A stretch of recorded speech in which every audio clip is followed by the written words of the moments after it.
તો દબાણ હટાવવા ગયેલી ટીમ પર પથ્થરમારો થયો છે। નરોડા વોર્ડમાં પાથરણાના દબાણ દૂર કરવા સમયે બની છે ઘટના। દબાણકર્તા અને એએમસીની ટીમ વચ્ચે ઘર્ષણ થયું હતું। એએમસી અને પોલીસ ટીમ પર કરાયો પથ્થરમારો। એએમસી દ્વારા શહેરમાં ચાલી રહી છે મેગા ડ્રાઈવ। નરોડા પોલીસ ગુનો નોંધી આગળની કાર્યવાહી કરી ચૂકી છે। ગત મોડી સાંજે દબાણ હટાવવા ગઈ હતી ટીમ।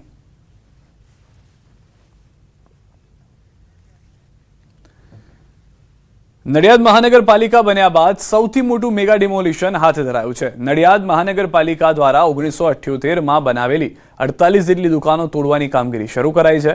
શહેરના સરદાર સ્ટેચ્યુ પાસે આવેલા સરદાર ભુવનની દુકાનો તોડવાની કામગીરી શરૂ કરાઈ છે। છેલ્લા ઘણા સમયથી દુકાનો ખાલી કરવા માટે કોર્પોરેશન દ્વારા વેપારીઓને નોટિસ અપાઈ હતી।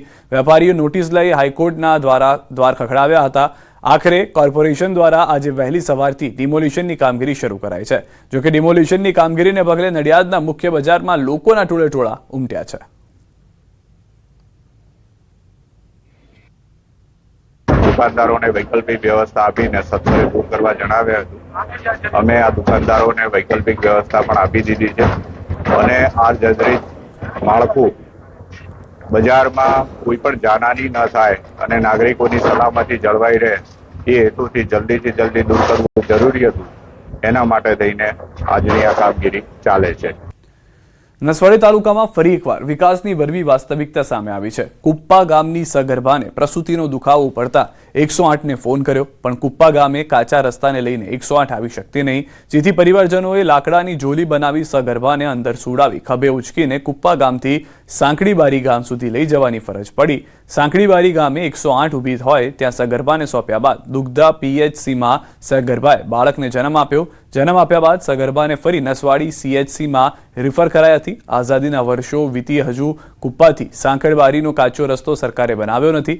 નસવાડી પંચાયત આરએનબી અને 13 કરોડનો કાચો રસ્તો પાકો બનાવવા દરખાસ્ત કરી છે, જે સરકાર રસ્તો મંજૂર કર્યા બાદ નવો બને તેમ નસવાડી પંચાયત આરએનબીમાંથી જાણવા મળ્યું છે। સાંકડીબારી લગીને આવી 108 અને અહીંયાથી 108 કુપ્પા ગામે જતી નથી, કેમ કે ખરાબ રસ્તો હતો।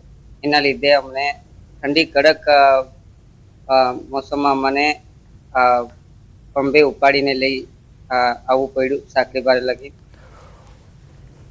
રાજકોટની સૌથી જૂની અને વ્યસ્ત ગણાતી લાખાજીરાજ રોડ અને ધર્મેન્દ્ર રોડની મુખ્ય બજારો આજે વેપારીઓ દ્વારા અડધો દિવસ બંધ રાખવામાં આવી છે।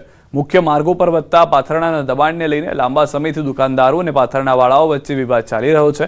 આ મુદ્દે વારંવાર મહાનગરપાલિકા અને પોલીસ તંત્રને રજૂઆત કરવા છતાં કાયમી ઉકેલ ન આવતા વેપારીઓએ બંધનું એલાન આપ્યું હતું।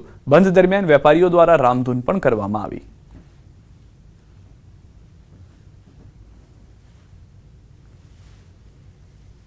આ સમસ્યા પાથરણાવાળાની છેલ્લા 5 વર્ષ થયા છે। અનેક વખત રજૂઆત કરી, અનેક વખત કર્યું, પણ હવે દૂષણ ધીમે ધીમે વધતું જાય છે ને રવિવારે તો આખી બજાર સારામાં સારી છે એની બદલે ગુજરી બજાર જેવી થઈ ગઈ છે। કોઈ સારા માણસોની એન્ટ્રી નથી થતી। છેલ્લા 4 વર્ષથી અમે આ પાથરણા અને લારી ગલ્લાના દબાણ, રોડ ઉપરના ગેરકાયદેસર દબાણ બાબતે રજૂઆતો કરીએ છીએ। સ્થાનિક નેતાઓમાં ધારાસભ્ય, બંને ધારાસભ્ય અમને ખૂબ સહકાર આપે છે। તંત્ર દ્વારા સહકાર નથી મળતો, આ હકીકત છે, અને અમારી સમસ્યાનો ઉકેલ નથી આવતો। કાર્યવાહી કરવામાં આવે છે એ ક્ષણિક હોય છે, 1 દિવસ 2 દિવસ પૂરતું દબાણ હટાવાય છે, ફરીથી પાછું જેસે તે એને પરિસ્થિતિ સર્જાય છે। અમે આની પહેલા પણ કમિશનરશ્રીને રજૂઆત કરી હતી અને કમિશનરશ્રીએ અમને ખૂબ સહકાર આપ્યો હતો અને આખું સુખદ સમાધાન કરી અને એ જે કંઈ વેપારી છે એને ન્યાય મળે એવા અમે પ્રયત્ન કર્યા હતા અને એમાં અમને સારી સફળતા મળી હતી।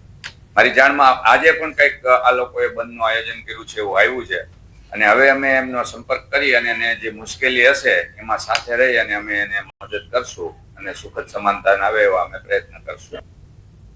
છેલ્લા ઘણા સમયથી વેપારીઓ તેમજ પાથરણાવાળા વચ્ચે વિવાદ ચાલી રહ્યો છે। આ વિવાદને લઈને જ હવે જે વેપારીઓ છે તેમના દ્વારા ગાંધી ચિંધ્યા માર્ગે છે તે આંદોલન કરવામાં આવી રહ્યું છે। જી હા, રાજકોટની સૌથી જૂની ગણાતી મુખ્ય બજારો જેમ કે લાખાજીરાજ રોડ હોય કે પછી ધર્મેન્દ્ર રોડ હોય, આ તમામના જે વેપારીઓ છે તેમને બપોર સુધીનો બંધ પાડીને ગાંધી ચિંધ્યા માર્ગે આ આંદોલન છે તેની શરૂઆત કરી છે. વેપારીઓનું કહેવું છે કે અનેક વખત તેમના દ્વારા તંત્રને રજૂઆત કરવામાં આવી છે, કોર્પોરેટરોને રજૂઆત કરવામાં આવી છે, ધારાસભ્યોને રજૂઆત કરવામાં આવી છે, પરંતુ પાથરણા વાળાઓ છે કે જે રસ્તા ઉપર દબાણ કરે છે ને તેમના કારણે તેમની રોજીરોટી છે, તેમના વેપાર ધંધાને પણ અસર પહોંચે છે. વેપારીઓ અને પાથરણા વચ્ચે સમાધાનિક વલણ આવે તે માટેના પ્રયાસો પણ તેમના દ્વારા કરવામાં આવશે. અંકિત પોપટ, ન્યૂઝ 18 ગુજરાતી, રાજકોટ.